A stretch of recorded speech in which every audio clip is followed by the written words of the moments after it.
I want to revisit this Trump conversation because it's a lot to mine out. So we're gonna be going through this throughout the entire week.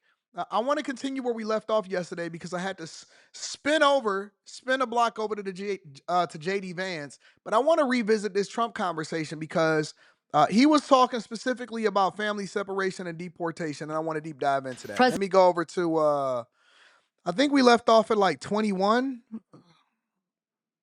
something like that. Let's see. You want to know the truth. But David Muir said, the crime rates have gone down. I said, no, they've gone up. And then the following day, they released the crime rates, and they were way up. Yeah, the FBI statistics are, you're talking about those FBI statistics. Well, no, but he gave the wrong answer. Confusing based on what you're looking at. But a lot of that is migrant crime. Let me ask you about another aspect of this. Kristen, you know a lot of it's migrant crime. Well, let me ask you about another aspect of this that I think a lot of people are really curious about. I mean, 3% of the people who are here illegally have criminal histories. But in your first administration, you had the zero tolerance policy, where we did see family separations. Yeah. You ended it. The purpose of that, though, to some extent, you talked about this at the time, was deterrent. You also had it with Obama. You do know that. He didn't have a zero tolerance policy. And you also know he built the jails for children. He didn't have a zero tolerance policy. But in 2014, he built the jails. You know that. I want to ask you about this. Why do they always skip over that?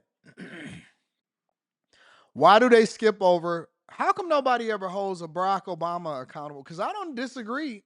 Ironically enough, when I said that, I actually agree with some things, or I don't disagree with some of the things that Barack Obama did during his administration. One of the things that I think that he did really well was get tough on illegal migration into this country. And so when he says, hey, man, listen, how come y'all don't talk about the fact that Obama is the one that actually built the jails? They just keep talking like they didn't hear him. They just skip right over it. Hey, how come you don't talk about the fact that Obama was the deporter in chief? How come you don't talk about the fact that Obama built these jails? How come you don't talk about the fact that Obama was the very one that was just as tough, if not more tough, on illegal migration into this country than I was? And you know what? I don't want to talk about that. I just want to skip over that. How come don't nobody want to actually acknowledge that, but they put the same criteria and say Joy Reid has never, to my understanding, ever said anything negative about Obama being the same person, if not even worse, when it comes to making sure that he was tough on illegal migration into this country. I give Barack all the accolades in the world for that. I give him all the accolades. Somebody said he's not innocent. I don't think that that's innocent or guilty. I think that that's doing the thing that was in the best interest of America. In that instance, with that regard, Obama was great on borders. He was good on border policies. He ran on it. He talked about it. Biden championed him with it. They said that you can't protect the country unless you got safe borders. And he was right about that. I'm giving him credit. Okay, so Trump continued those same policies. What we doing? What we doing? Okay, I'm with it. I'm with it. Zero tolerance policy. I mean, he didn't have a systemic, we're going to separate families. Families were separated when parents were a threat to the kids. We don't have to separate a family. Excuse me, Kristen. Yeah. We don't have to separate families. Yeah. We'll send the whole family very humanely back to the country where they came. That way the family's not separated. So no more family separations. You're not reviving the zero tolerance policy. It depends on the family. The family may decide to say, I'd rather have dad go, and we'll stay here. And in which case they have that option. But you're not going to revive your zero tolerance policy. Wait. Let's not skip over that. He said, listen, we don't have to separate the family. Everybody can go. We don't got to separate the family. Mama, daughter, Joy Reid, her parents, everybody can go if they don't want to be here. If you don't like America, if you're not going to come in here the right way, if you're not going to take the test, if you don't want to learn the language, if you don't want to understand our culture, the Statue of Liberty, if you don't want to come over here and not do no crime, if you want to come over here and just completely cause chaos and kick in apartment doors and do some of the worst things ever, then you don't need to be here. You, your daughter, your son, all of them need to go. We're not going to have no sympathy with everybody can go as a group. Everybody can grow as a group. I'm with it. Which was put in place as a deterrent. Is there any universe where you would bring that back, sir? We need deterrence. Look, ready? When somebody comes here illegally, they're going out. It's very simple. When they come here illegally, they're going out. Now, if I'm they with it. come here illegally, but their family is here legally, then the family has a choice. The person that came in illegally can go out, or they can all go out together. So, but And that was made very clear by Tom Homan. so you're not, at this point in time, planning to revive that zero tolerance policy where kids are Well, if you call separated? that, yeah, I'm doing what I just told you I'm going to do. You know, I don't want to send the family out. I don't want to send anybody out. But I'll tell you, we have to, because otherwise we have no country. If we don't have borders, and if we don't have voting, good voting, fair voting, do you know they're still counting votes in San Diego, California? Listen, they're still counting the votes. Crazy. This is almost 4 weeks. They're still counting the votes. If we don't have fair elections and honest voting and machines that work quickly, you know, if you had paper ballots, every election will be over by 10 o'clock in the evening. So, let me ask you. You understand what I'm saying? Let me, before we get And to, you get a much more accurate count. before we get to all of that, You know why I love Trump is because he's very, very matter of fact. He doesn't switch his position, and he stands on what he says, and he means what he says. That's what men do. They don't cower, they don't posture, they don't pivot, they don't give the politically correct answer.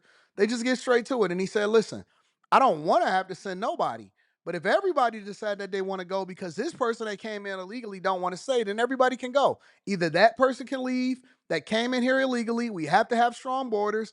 Or everybody can go at the same time. It's up to you. Let me ask you about some of your other promises on this topic. You've Okay. promised to end birthright citizenship Yeah.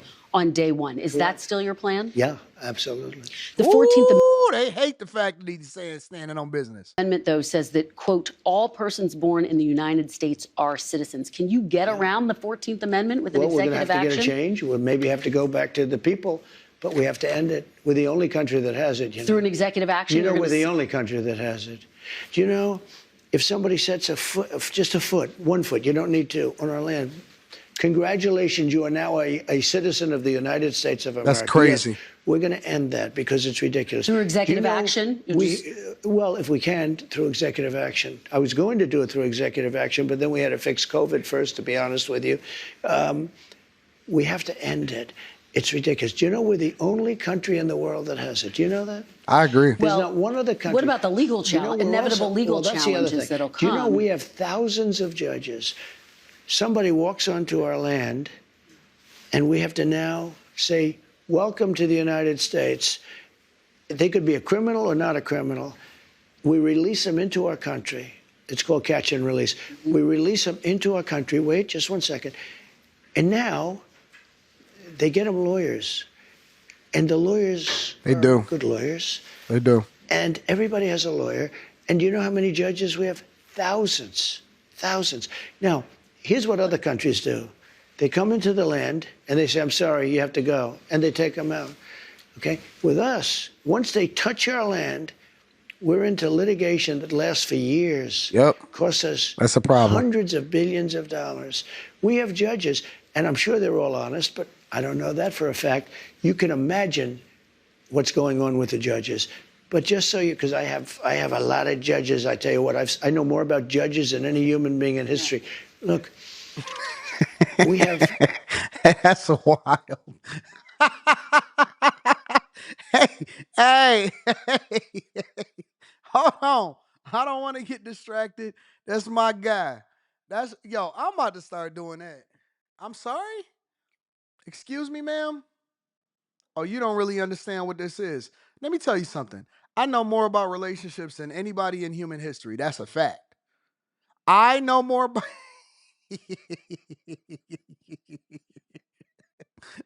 That's my guy. That's my guy. But Trump, he's. hey, hey, hey, hey. Trump said, hey, man, listen, I got a lot of judges. I know more about judges than anybody in human history.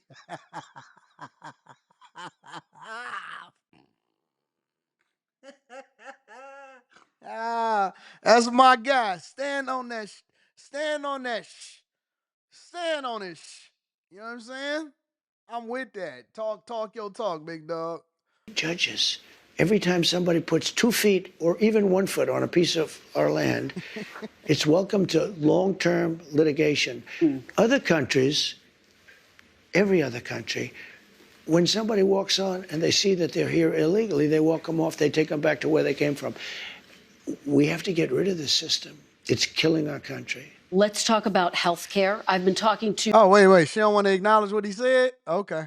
Republican lawmakers on Capitol Hill. They say it's no longer feasible to repeal and replace Obamacare because it's so entrenched. We don't need to get into that. We'll get into that tomorrow. All right. So we'll deep dive more into this interview tomorrow. I agree with him. I don't think that there's a lot of gray area when it comes to deportation, people being here illegally, and holding accountable people that want to come over and take advantage of the United States of America. I've spoken about this regularly, and I said, y'all do know that that is a practice within Asian culture, specifically Chinese people. And if you have wealth, it's even better. That is a practice where they get pregnant, they hide their pregnancy, come over here to the United States of America, act like they visiting, they have their baby over here, and then by default, they automatically get citizenship. I think that that's BS. And no other country does that in the world. Birthright citizenship? Who came up with that? What what legislator who came up with birthright citizenship, and how did that then come into existence to where that's our cultural norm?